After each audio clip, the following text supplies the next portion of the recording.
So here's the problem we've got here. We've got a door, storm door, and normally there's a door closer, but apparently the wind must have caught it, and as a result of it catching it, it pulled the door closer off of the screws that it was mounted on. Ideally, because the other thing that happened is there's the hinge that's missing. So ideally you'd replace the storm door, but for economic reasons right now you can't do it, but you still got the problem with the storm door constantly flying open. So I think I figured out at least let's call it a quick fix that will accommodate or at least hold them over until they can purchase a new storm door. And the idea is to cut away a portion of this. And I also noticed they've done some type of repair. Someone has done some type of repair, because if you look on this side, there is a block of wood that's been replaced here. There's a block of wood that's been replaced there. There's a seam where there's been a block. So the same thing that they've done there, I'm going to do and cut away a portion of this so that I've got something for the screw to rest in. So that's it, because now I gotta go get my tools. Okay, because I only want to cut out a small patch, I need to measure down. And so what I wanted to do is, I can see where the wood is split here, so I want to be a little bit below where the wood is split. So I'm just measuring down an approximate amount that I think makes sense. And that's where I'm going to cut, that's my cut line. If you can, try to make it straight. It just makes it easier when you put in the piece if it is already straight.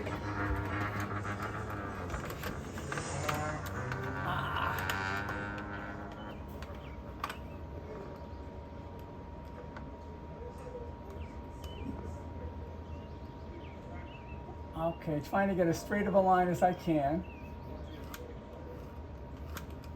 So that's going to be my cut line. And then the tool I want to use, because the natural tendency is to say, well, how are you going to get a circular saw in there? This is the best tool. It's called an oscillating tool. And it does more by vibrating from side to side than it does circular. I'm going to turn it on so you'll hear a buzz sound.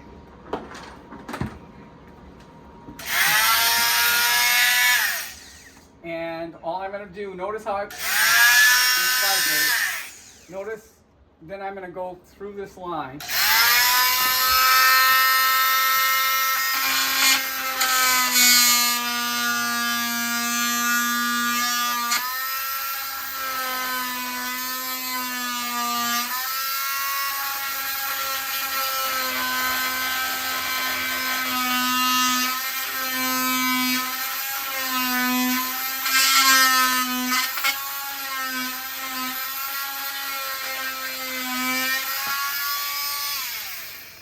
Be careful, you don't want to cut too deep, but it's going in deep instead of going around. It's just sinking in. I think I can go just a little bit further.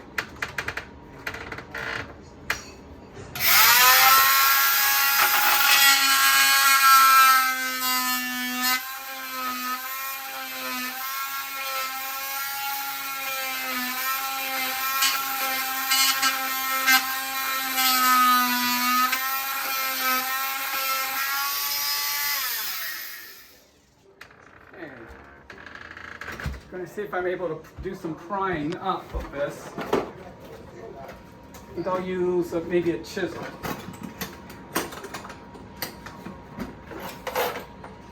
As with every project, you never know what you're going to need until you get into the project. Okay.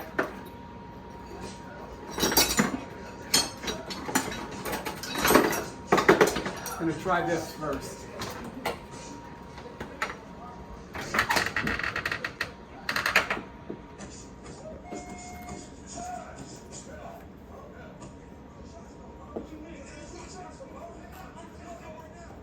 not working. What I'm trying to do is just pry the piece up from here up.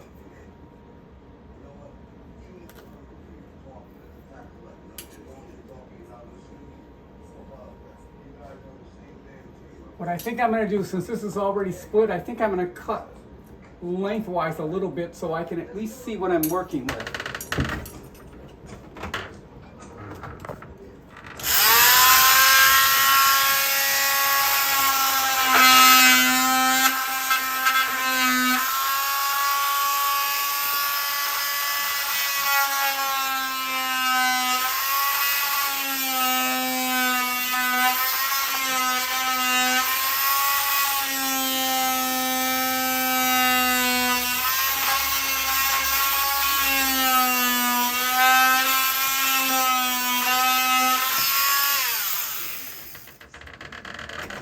Okay, let's see if I can find a different tool.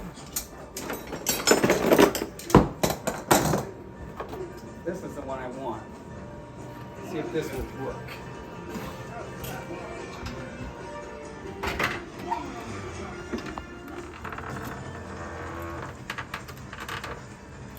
What I'm trying to do is at least, I don't want to cut too deep, so I'm trying to really get a gauge of how deep this is in here.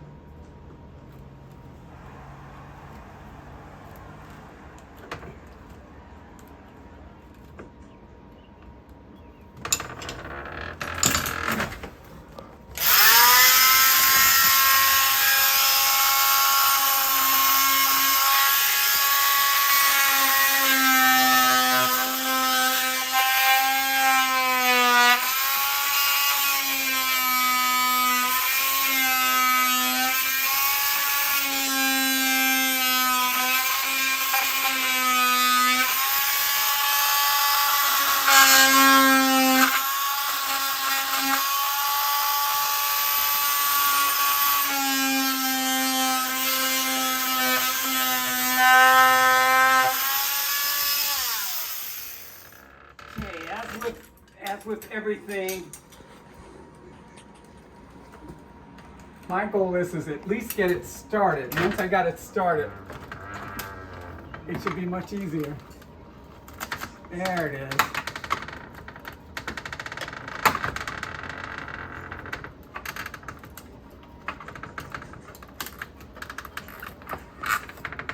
Okay.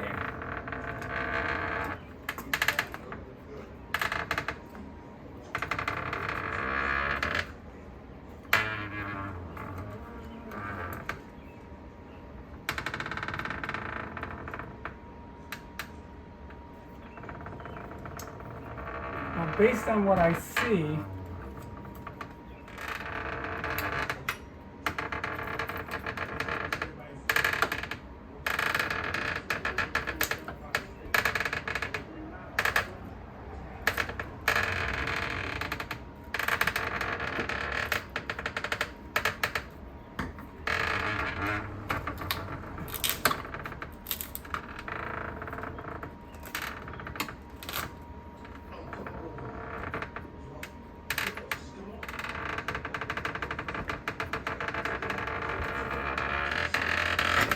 would have been nice to be able to take this off in one piece, but I think I'm going to have to chip away at it first.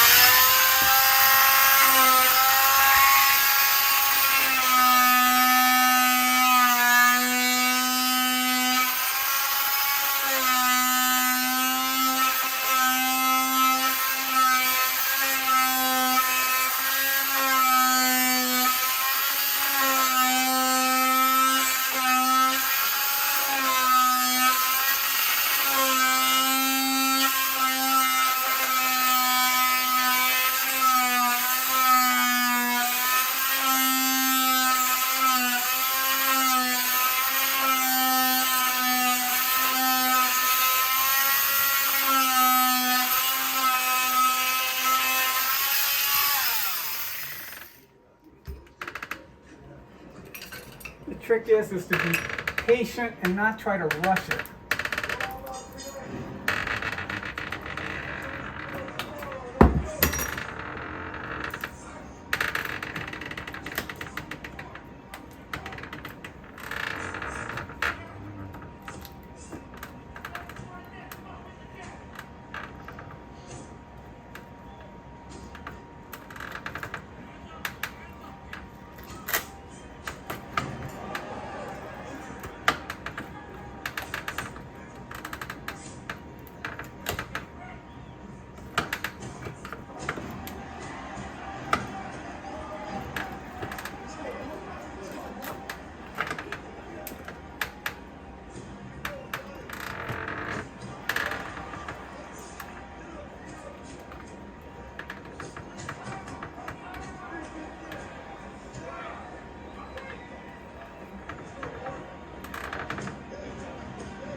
Okay.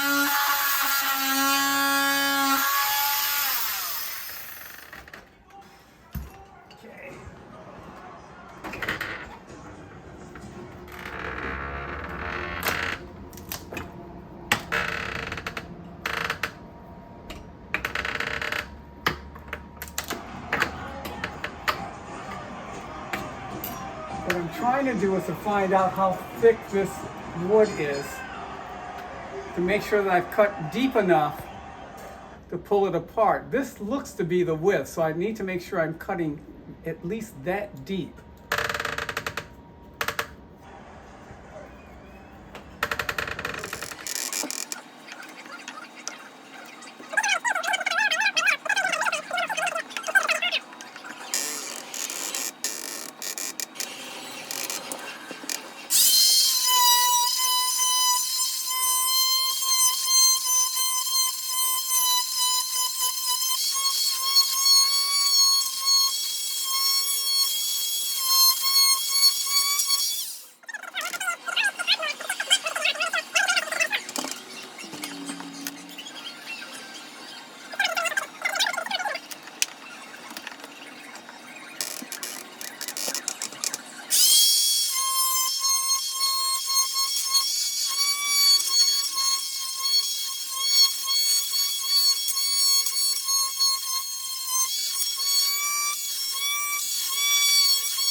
Okay, so now I've cut away as much of this section as I can.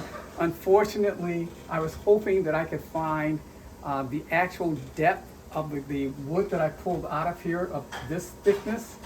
But because I can't, this is uneven, but I'm not as concerned because I can build it up with either liquid nail, and just to use this as a gauge, I'm going to mount the block of wood, and I know it will fit flush. It's just what's beneath it that I've got to make sure that I put something beneath here, like I say, like liquid nail or something, so that it has something to adhere to. So the next step is to measure my thickness. And let's see here. It is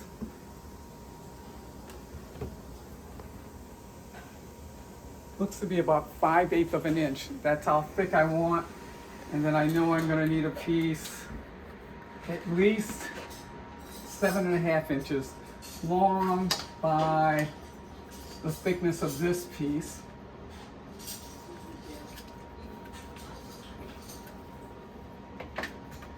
Now let's see.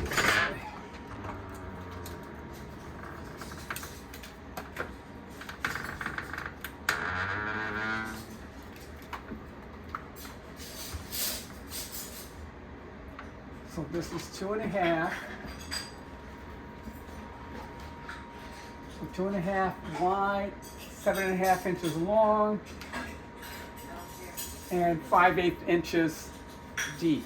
So 5/8 inches, 2.5 by 7.5 is the block of wood that I'll need. Now I'm going to buy more than that, but I need at least something those dimensions that is at least 7.5 inches long. And if you're going to buy to a home improvement store, you can't even buy that short of a piece. So you got to buy at least a 1 foot length, which will give me more than enough for what I need for the project. And for me, just to be safe, I'll probably buy a 2 foot length just to be safe that I've got enough that I need. So that's the next step, is finding a piece of wood. Now, normally, and I'm doing this at a relative's house, normally I have scrap wood at home. And I can go into my garage, and I usually can find a piece that will fit a space like this. Unfortunately, I'm not at home, therefore I've got to go and purchase a piece. But usually something that size, scrap wood will work out fine. And then again, you're going to need some liquid nail, and I probably will use some wood glue also in certain areas. So that'll be the next step once I have gotten the material. The other thing that I want to do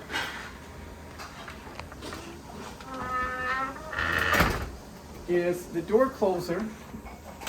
It appears as though there are several screw holes here, as though they have had to relocate that door closer bracket in the past. So I'm going to take, there's only one screw here, I'm going to take that one screw with me, because instead of drilling new holes, I'm going to actually take the screw and buy a larger diameter screw so that it will fit into one of these holes. So I'm going to utilize those holes by buying a larger screw, or else I'm going to have to drill a whole new set of holes, and that doesn't make sense. So my trip will be, and again, let me back up. If I were at home, I'd have a supply of screws. I wouldn't have to go out and just buy the screws, because I have a supply, and I probably could find a screw or several screws that will fit the hole nice and snug. But if I'm going out, I'm going to take my sample screw with me and get something larger than that, and the block of wood, and then I'm also going to buy the door closer while I'm there.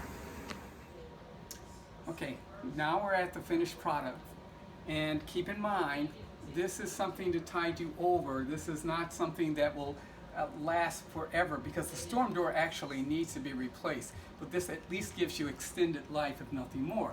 So what I ended up doing after clearing the area that you saw earlier in the video is that I cut out a block and placed in that area.